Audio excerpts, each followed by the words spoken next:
सुप्रभात बच्चों, कैसे हैं आप। आशा है आप और आपके परिवार में सभी स्वस्थ हैं। आज हम क्या करने वाले हैं, जानना चाहते हैं कि क्या करेंगे हम अपनी इस वीडियो में। आज हम कोई भी नया पाठ शुरू नहीं कर रहे हैं। हाँ, हम लोग आज पुनरावृत्ति करेंगे, यानी कि जो पाठ हम पीछे पढ़ चुके हैं एक बारी संक्षिप्त में उसकी रिवीजन करेंगे। तो कौन कौन से पाठों की हम इसमें रिवीजन करने वाले हैं, तो देखिए हम करेंगे कन्याकुमारी की यात्रा पाठ 4, पाठ 6 जलाओ दिए और पाठ 8 अकबरी लोटा। ये 3 पाठ आज हम संक्षिप्त में समझेंगे। ठीक, तो शुरू करते हैं कन्याकुमारी की यात्रा पाठ से। बेटे, हमने पढ़ा था कि ये एक यात्रा वृतांत है। यात्रा वृतांत क्या होता है? यात्रा वृतांत किसी यात्रा का जब वर्णन किया जाता है ना, तो उसे यात्रा वृतांत कहते हैं। तो लेखक कन्याकुमारी गए, उन्होंने जो कुछ भी रास्ते में देखा, जो कुछ भी कन्याकुमारी में देखा, उस सब का वर्णन उन्होंने इस पाठ में किया। मैंने कुछ प्रश्न लिखे हैं, इन्हीं प्रश्नों पर आधारित ये पूरा पाठ है। तो इन प्रश्नों के उत्तर भी करते जाते हैं और पाठ भी हमारा क्या हो जाएगा, हमारा पाठ भी रिवाइज हो जाएगा, दोहरा लेंगे हम अपना पाठ। तो देखिए पहला प्रश्न क्या है, लेखक ने कब और कहाँ की यात्रा की। कब यात्रा की? जनवरी महीने में यात्रा की। जब लेखक कश्मीर गए थे और सिंधु नदी के किनारे घूम रहे थे, तब उनके मन में विचार आया कि उन्हें कन्याकुमारी जाना चाहिए।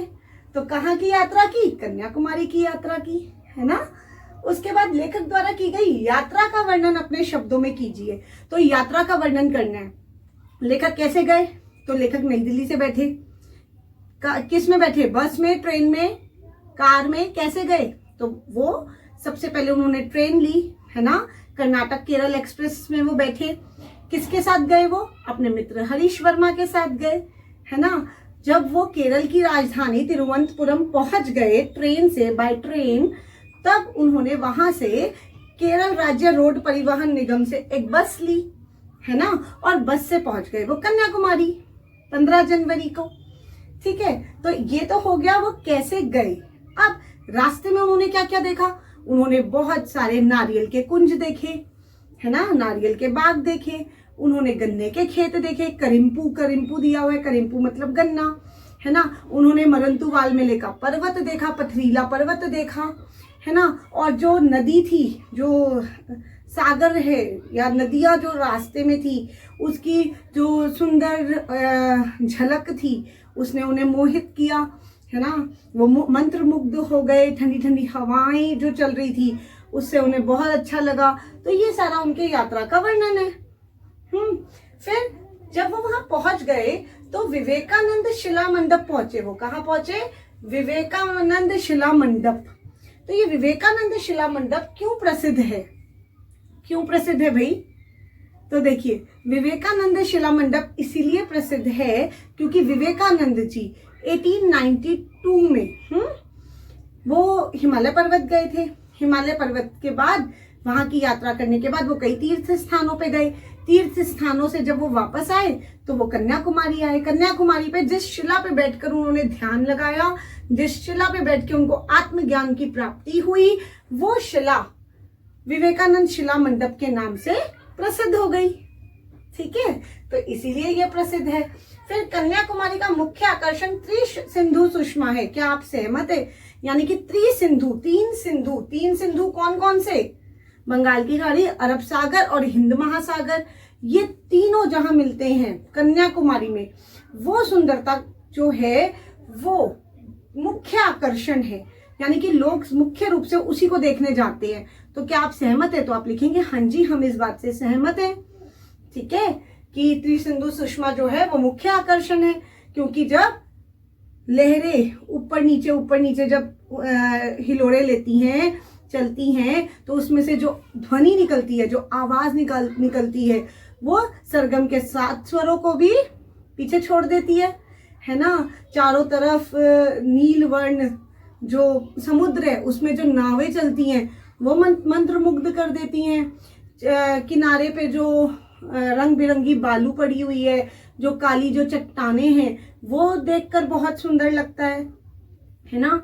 तो सागर गर्जन, सागर नर्तन का, सागर की लहरें जब ऊपर नीचे होती हैं तो ऐसा लगता है जैसे वो कोई नृत्य कर रही हो।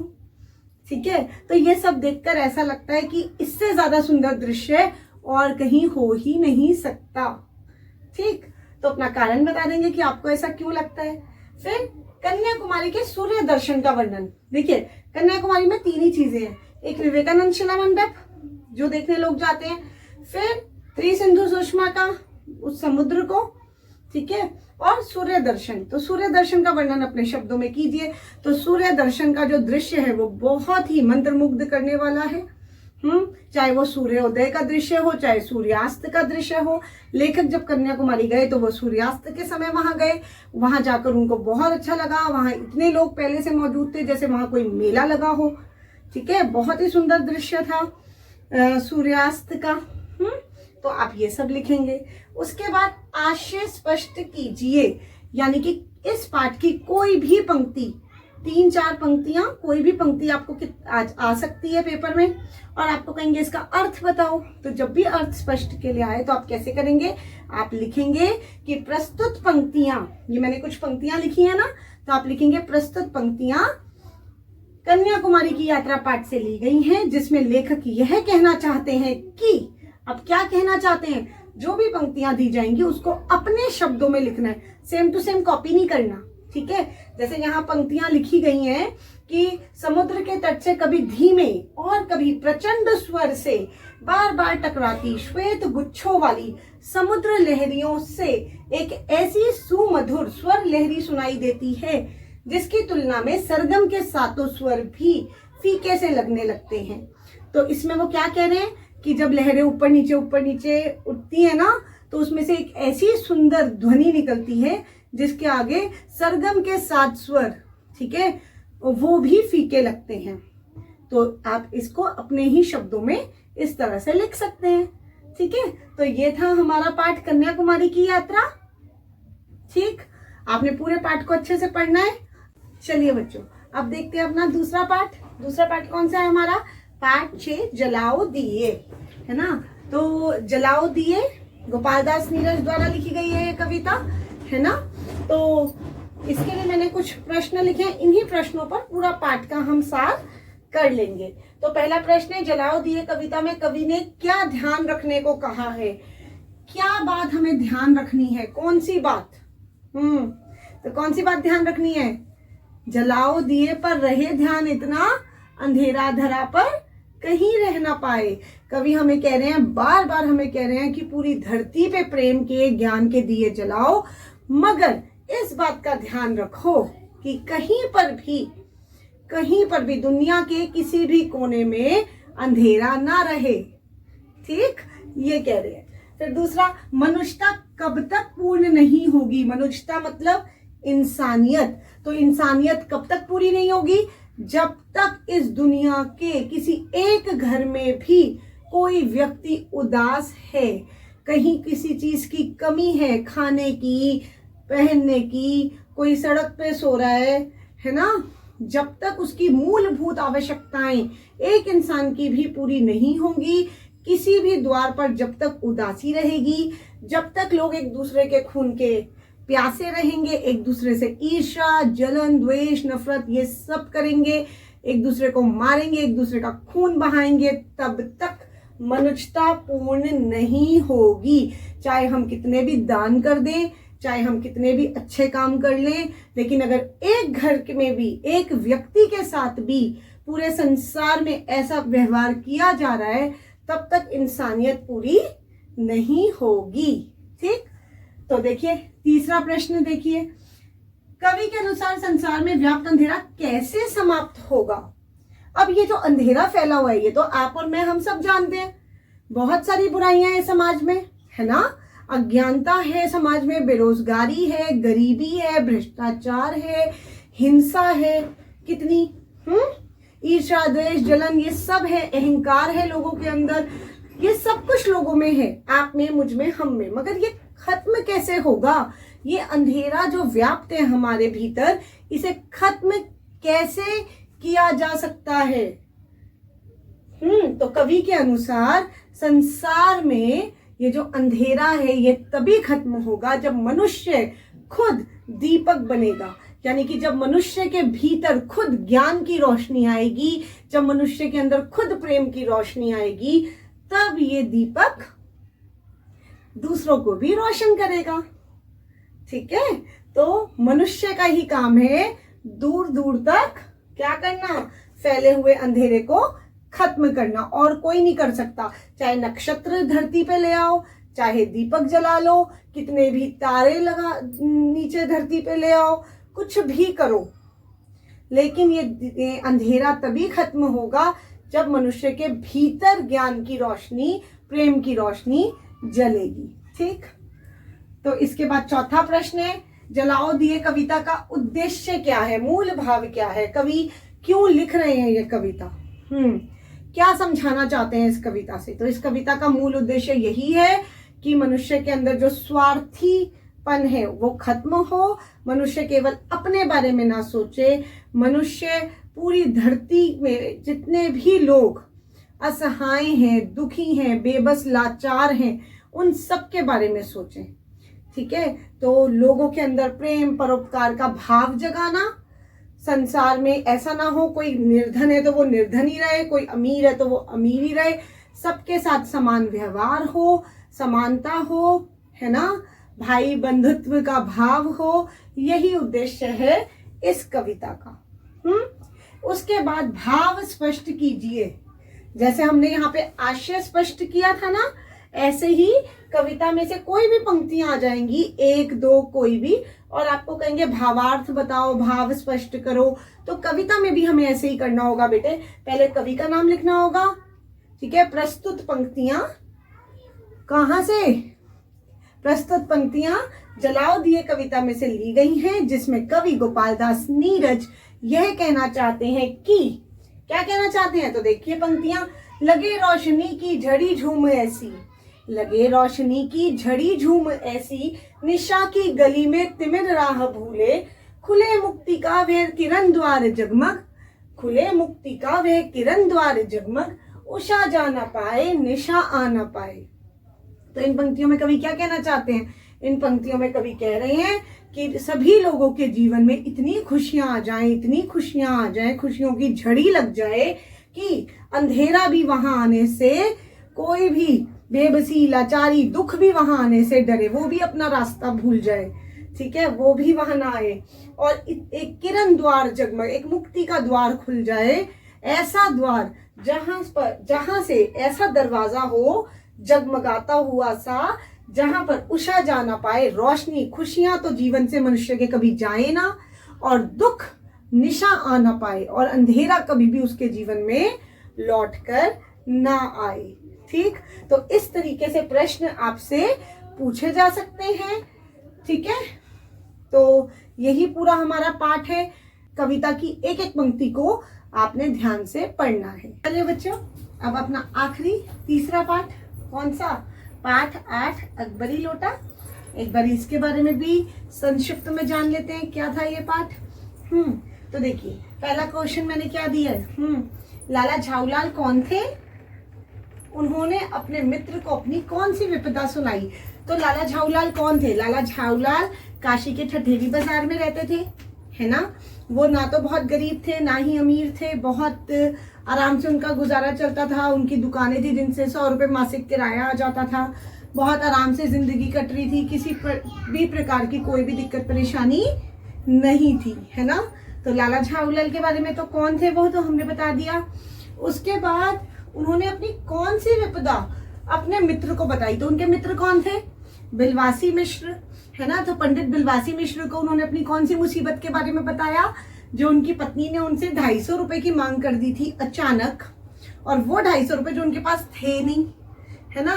तो लेकिन उन्होंने वादा कर दिया पत्नी से कि मैं आपको पैसे आज से 7वें दिन दूंगा, मगर वो पैसों का प्रबंध नहीं कर पाए।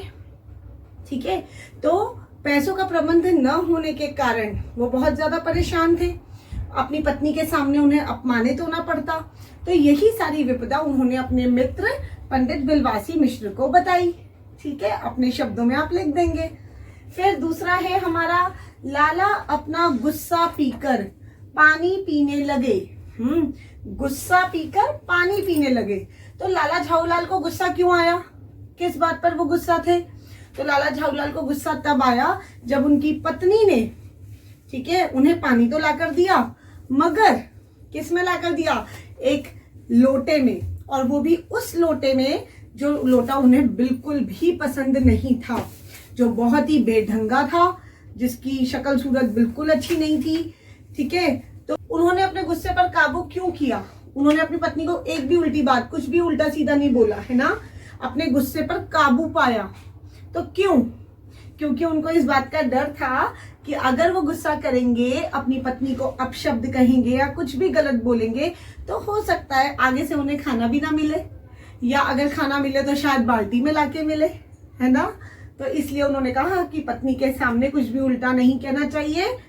ठीक है, तो उन्होंने अपने गुस्से का घूंट पी लिया और वो चुपचाप उसी लोटे से पानी पीने लगे। फिर है हमारा लोटे के गिरने की तुलना किससे की गई है? ठीक है, तुलना किससे की है, किससे कंपेयर किया है? तो उल्का से। उल्का मतलब टूटता हुआ तारा। जब लाला झाऊलाल पानी पी रहे थे तो उनके हाथ से लोटा गिर गया, और वो इतनी तेजी से गिरा कि लेखक ने लिखा है कि उस समय ऐसा लग रहा था जैसे उल्का भी पीछे है उसके। ठीक है, मतलब उल्का को भी मात दे दी। टूटते हुए तारे से भी तेज गति से वो लोटा तिमंजिले से नीचे आकर गिरा, है ना। और क्योंकि जिस तरह टूटता हुआ तारा तेजी से गिरता है, उसी तरह लोटे की जो गति थी, गिरने की गति, वो भी बहुत तेज थी। ठीक, तो अगला है हमारा मेजर डगलस भारत से क्या खरीद कर ले गए थे? मेजर डगलस कौन थे? मेजर डगलस उस अंग्रेज के मित्र थे जो भारत आते थे और भारत से पुरानी चीजें खरीद के लेकर चले जाते थे। तो मेजर डगलस जब भारत आए थे पिछली बार, तो वो भारत से क्या लेकर गए थे? वो जहांगीरी अंडा लेकर गए थे, है ना। जहांगीरी अंडा उन्होंने एक मुसलमान से 300 रुपए का खरीदा था। और वो अंडा, जिसकी वजह से उन्हें क्या, उस मुसलमान ने क्या कहानी बना के सुनाई थी कि ये वो अंडा है जिसने नूरजहां और जहांगीर के बीच में प्रेम कराया है। ठीक है, जब जहांगीर ने नूरजहां से पूछा कि तुम भाई मेरा कबूतर कैसे उड़ा, और नूरजहां ने दूसरा कबूतर उड़ा के दिखा दिया कि ऐसे उड़ा, तब उनके बीच में प्रेम हो गया। जहांगीर नूरजहां से प्रेम कर बैठे कि कितना भोलापन है, ठीक है, नूरजहां में। तो इस वजह से उस कबूतर का उन्होंने एहसान माना और उसके अंडे को संभाल के रखा। वही अंडा मेजर डगलस ने भारत से एक मुसलमान से 300 रुपए में खरीदा। ठीक, तो आपको इतनी लंबी कहानी तभी लिखनी है जब आपको नंबर के अकॉर्डिंग, कितने नंबर का क्वेश्चन है उसी हिसाब से आपको लिखना है। 1 नंबर का क्वेश्चन है, 2 नंबर का, 3 नंबर का, उसी हिसाब से आप एक्सप्लेनेशन करेंगे। ठीक है, 1 नंबर में इतना सारा नहीं लिखेंगे, ये तो मैं बस आपको समझा रही हूँ। ठीक, फिर चौथा है आपका, बिलवासी मिश्र ने लाला झाऊलाल की मदद किस प्रकार की? बिलवासी मिश्र एक सच्चे मित्र थे। उन्होंने अपने मित्र लाला झाऊलाल की मदद कैसे की? पहली बात, लाला झाऊलाल को 250 रुपए चाहिए थे, तो वो अपनी पत्नी की तिजोरी से 250 रुपए निकाल के ले आए थे चुपचाप। लेकिन बाद में उन्होंने उनकी मदद कैसे की? उन्होंने उस अंग्रेज को मूर्ख बनाया, उसे अपनी बातों में फंसाया, है ना। उसको विश्वास दिलाया कि ये जो लोटा है ये कोई मामूली लोटा नहीं है, बल्कि ये बहुत ही ऐतिहासिक लोटा है, ऐतिहासिक लोटा है ना। यही समझाया ना अंग्रेज को। क्या कहानी सुनाकर, क्या कहानी सुनाई उसको अंग्रेज को? उन्होंने कहा कि भाई ये तो हुमायूं वाला लोटा है। जब हुमायूं भाग गया था सिंध के रेगिस्तान में, ठीक है, उस समय एक ब्राह्मण ने उसकी प्यास बुझाने के लिए इसी लोटे का प्रयोग किया था। बाद में अकबर ने इस लोटे को उस ब्राह्मण से खरीद लिया था, है ना। और ये लोटा 1857 तक तो रहा, लेकिन उसके बाद पता नहीं कहाँ चला गया। इस लाला झाऊलाल के पास पता नहीं ये लोटा कहाँ से आ गया, है ना। इस तरीके से कहानी सुना के उसको बेवकूफ बना दिया। तो लाला झाऊलाल ने बिलवासी मिश्र की मदद अंग्रेज को मूर्ख बना के की। ठीक, तो इस तरीके से आप लिखेंगे। तो ये आपके प्रश्न थे। इसी तरीके के प्रश्न आपसे पूछे जा सकते हैं। आपको तीनों पाठ, कौन कौन से पाठ? कन्याकुमारी की यात्रा, जलाओ दिए, अकबरी लोटा, ये तीनों पाठ आपने अच्छे से पढ़ने हैं, एक एक पंक्ति पढ़नी है। जब भी आपकी परीक्षा होगी जरूरी नहीं है कि बुक के पीछे के क्वेश्चन दिए जाएं, ठीक है, बीच में से कहीं से भी कोई भी प्रश्न पूछा जा सकता है। तो तीनों पाठों की एक एक पंक्ति को पढ़ना, यही आपका आज का गृह कार्य है, ठीक है। और कुछ भी ना समझ आए तो क्या करेंगे, मुझसे कमेंट बॉक्स में जरूर पूछेंगे।